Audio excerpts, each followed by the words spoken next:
Houston, say again, please. Houston, we've had a problem. We've had a main B bus undervolt. Roger, main B undervolt. Okay, stand by, 13. We're looking at it. Here's my new washing machine. My dryer's got a new girlfriend. Yes, she's a girl. He's a boy. I got him, I don't know, not that long ago, maybe within the past 5 years. So she's the new one. She's replacing the other one that was back from 2006, and she was a Kenmore. She got too old, and I had to get my Miss Whirlpool. This is Mr. Roper. He's very dependable,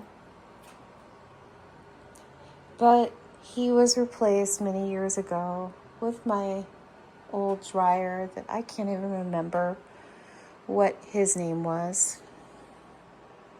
I don't remember because he's been gone a very long time, 5 years ago. But Mr. Roper has a new girlfriend, and her name is Whirlpool. So, how do I like her?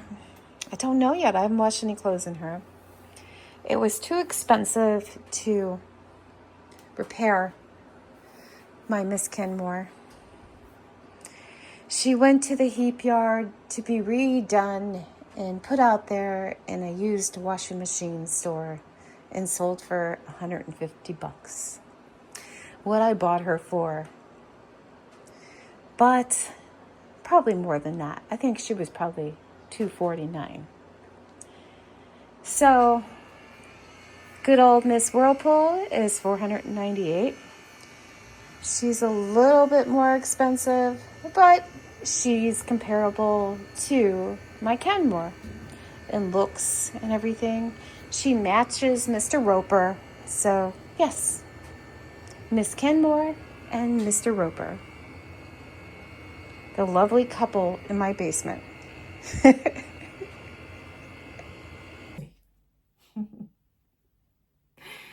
I hope you enjoyed this video. Until next time, like and subscribe. Bye.